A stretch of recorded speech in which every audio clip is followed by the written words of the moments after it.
ولله ملك السماوات والأرض ويوم تقوم الساعة يومئذ يخسر المبطلون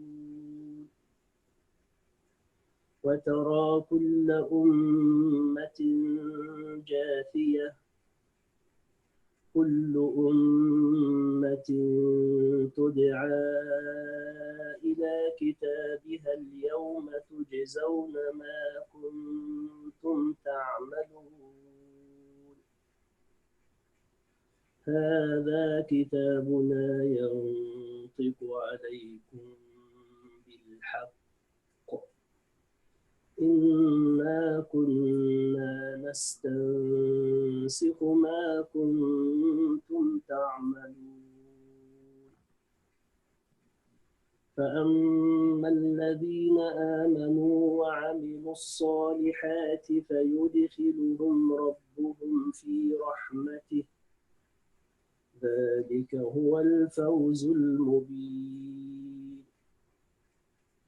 وأما الذين كفروا أفلم تكن آياتي تتلى عليكم فاستكبرتم وكنتم قوما مجرمين وإذا قيل إن وعد الله حق والساعة لا ريب فيها قلتم ما ندري ما الساعة إن نظن إلا ظنا وما نحن بمستيقنين وبدا لهم سيئات ما عملوا وحاق بهم ما كانوا به يستهزئون وقيل اليوم ننساكم كما نسيتم لقاء يومكم هذا ومأواكم النار وما لكم من ناصرين ذلكم بأنكم اتخذتم آيات الله هزوا وغرتكم الحياة الدنيا فاليوم لا يخرجون منها ولا هم يستعتبون فلله الحمد رب السماوات ورب الأرض رب العالمين وله الكبرياء في السماوات والأرض وهو العزيز الحكيم صدق الله العظيم.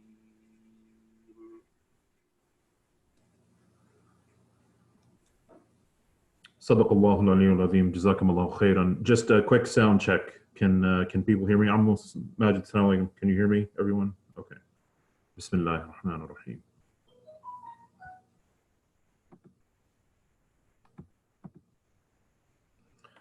Dear brothers and sisters, Assalamu alaikum wa rahmatullahi wa barakatuhu. Alhamdulillahi Rabbil Alameen. All praise and gratitude belongs to Allah, Lord, cherisher and sustainer of all peoples, nations, and all the worlds. Nahmaduhu wa nasta'inu. We praise Him and we seek His help. Wa nu'minu bihi wa natawakkalu alayh. And we confide in Him and we put our trust in Him. وأشهد أن لا إله إلا الله وحده لا شريك له. And I bear witness that there is nothing or no one worthy of worship, no one deserving to be worshipped except Allah and Allah alone. Allah is one and Allah has no partner. وأشهد أن محمدا عبده ورسوله. And I bear witness that Muhammad is the servant and the messenger of Allah sallallahu alayhi wa sallam. May the peace, blessings, love, mercy and happiness of Allah be upon him, his family, his companions, and all those who strive to obey him and obey Allah until the day of judgment. Allahumma ja'alna minhum. O Allah, make us among them. Ameen. One of the greatest tools that we have at our disposal to fight this COVID-19 pandemic and to enact personal and societal change is the tool of dua, the supplication to Allah, your own one-on-one session with Allah subhanahu wa ta'ala. In a hadith related by Abu Dawood, the Prophet sallallahu alaihi wasallam said, dua is ibadah, or dua is worship. And the explanation of this is that the act of dua is one of the greatest acts of worship because it humbles us before Allah subhanahu wa ta'ala and it displays how needy we are for Him. In another hadith of the Prophet sallallahu alaihi wasallam, he says, verily your Lord is generous and shy. If his servant raises his hands to him in supplication, Allah, He becomes shy to return them empty. This is related by Ahmad, Abu Dawood, and At-Tirmidhi. Allah loves to connect with us when we show this humble, desperate state of need. And a third hadith related by At-Tirmidhi in this regard looks at it in a slightly different way, where the Prophet ﷺ said, Allah becomes angry at the person who does not ask Him. Why? Because if we don't ask Him, we come off as if we are self-sufficient, as if we don't need Allah, while we most certainly always do. He has given us everything we have, and we are always in need of Him. We need to use this tool of dua in order to bring ease and peace into our personal lives and in the lives of our ummah in this world and in the next. On a societal level, brothers and sisters, even if the pandemic was not a factor, it is no secret that our ummah has been in an incredibly difficult state for the last 50 to 100 years or so. We look around and we see the atrocities in so many places in the Muslim world. And even here, our situation has become difficult. But as the Prophet ﷺ said, nothing can change the divine decree except dua. And this is a hadith related by Ahmad ibn Majah and At-Tirmidhi.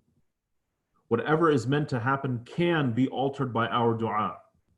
Let's remember that all of these difficulties, all of these trials and tribulations are fully within the knowledge of Allah subhanahu wa ta'ala and are only happening by His permission.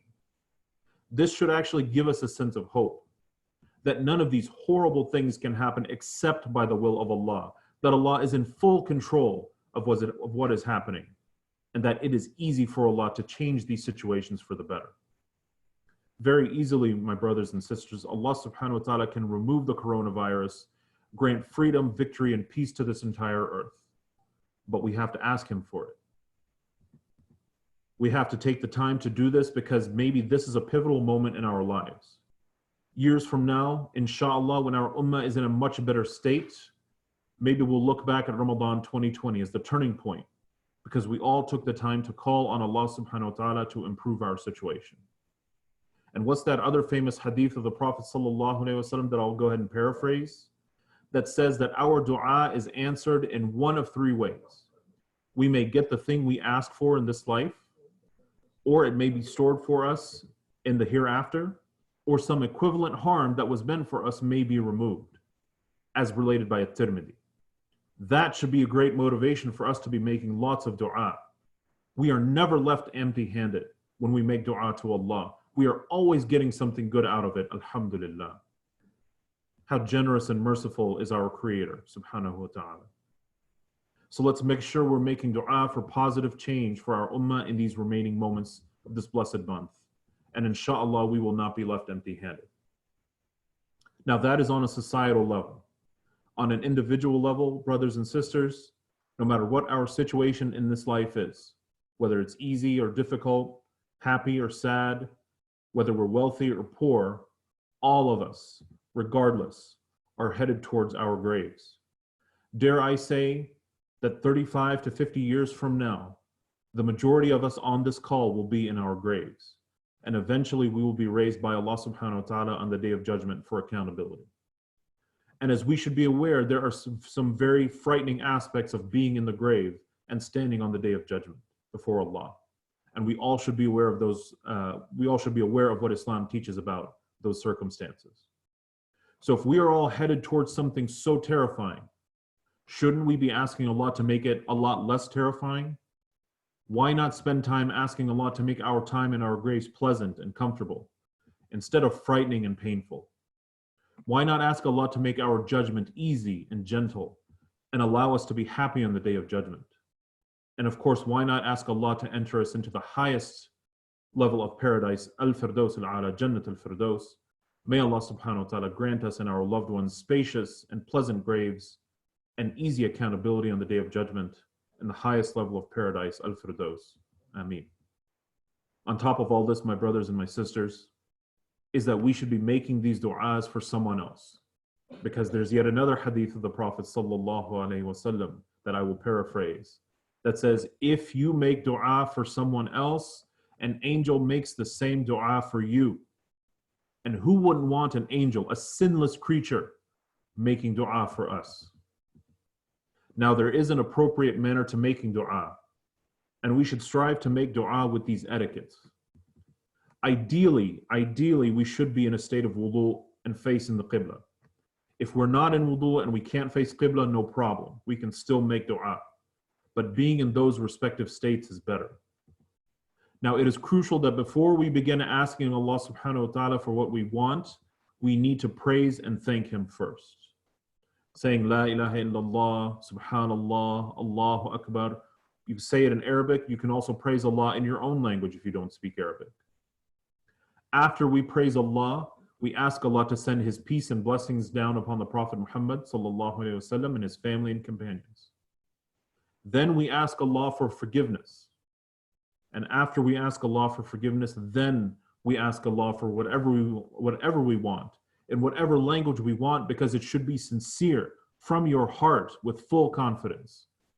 We end the dua with praising Allah again and asking for peace and blessings upon the Prophet sallallahu alaihi wasallam. Remember who you are asking. You are asking the one who owns the treasures of the heavens and the earth. So whatever you ask for, He subhanahu wa ta'ala can give you much, much better in return. And inshallah, when we ask of Him in these last few hours of Ramadan, He will give us better than what we ask for, inshallah. So in conclusion, my brothers and my sisters, in these final hours of Ramadan, we have about 29 to 30 hours left in Ramadan, of which we'll probably be awake for about 20 of those hours. So let's make sure that in addition to our other acts of worship, in addition to our prayers, fasting, of course, giving charity, that we are calling out to Allah multiple times throughout the rest of the day, throughout the rest of today actually, and into tomorrow. Especially, we have one more night, alhamdulillah, of Ramadan. Maybe you choose to make dua at least once every hour for 5 or 10 minutes on this blessed day of Jum'ah, this blessed day of Friday, in this blessed month of Ramadan. Let's make sure that we are sincerely asking Him to lift our ummah and the entire world out of this pandemic and other difficulties and restore honor and dignity to all inhabitants of this earth. That we are calling out to Allah to make our lives in this world and in the hereafter easy, blessed, and happy for us and our loved ones, our parents, families, all Muslims, those who are alive and those who have already passed away. May Allah subhanahu wa ta'ala accept all of our deeds as done for Him only. Allahumma hadina fi man hadayt. O Allah, guide us like those you have guided. Wa'afina fi man afayt. And grant us security like you have granted security to others. وَتَوَلَّنَا فِي مَنْ تَوَلَّيْتَ. And take care of us like those you have taken care of. وَبَارِكْ لَنَا فِي مَا أَعْطَيْتَ. And bless us in what you have given us. وَقِنَا شَرَّ مَا قَضَيْتَ فَإِنَّكَ تَقْضِي وَلَا يُقْضَى عَلَيْكَ. And guard us from the evil of what you have decreed, for you are the one who decrees and nothing is decreed for you. Ya Allah, we ask you to accept all of our prayers, fasting, charity, dua, and good deeds performed during this blessed month, and forgive us for our sins and shortcomings. Ya Allah, we ask you to allow us, our families and community members to witness the next Ramadan and many more Ramadans in the future. Ya Allah, we ask you to give freedom, victory, and prosperity to our brothers and sisters all over the world who are being oppressed. Ya Allah, we ask you to have loving mercy and healing upon all of our brothers and sisters who are sick from this pandemic or any other ailments. Ya Allah, we ask you to have loving mercy on our dear brothers, Abdul Sabur, Samuel Abu Bakr, and all of our community members and Muslims around the world who have passed away. O Allah, fill their graves with light and beautiful smells of paradise. Raise them on the day of judgment with your beloved messenger, sallallahu alaihi wasallam, and reunite all of us with them in Jannat al-Firdaus, the highest level of paradise, in your magnificent presence, our Lord. Ya Allah, we ask you to return our dear brother Imtiaz Ahmed to his family and to this community safely and soundly. اللهم صل وسلم وبارك على نبينا وحبيبنا محمد وعلى آله وصحبه أجمعين.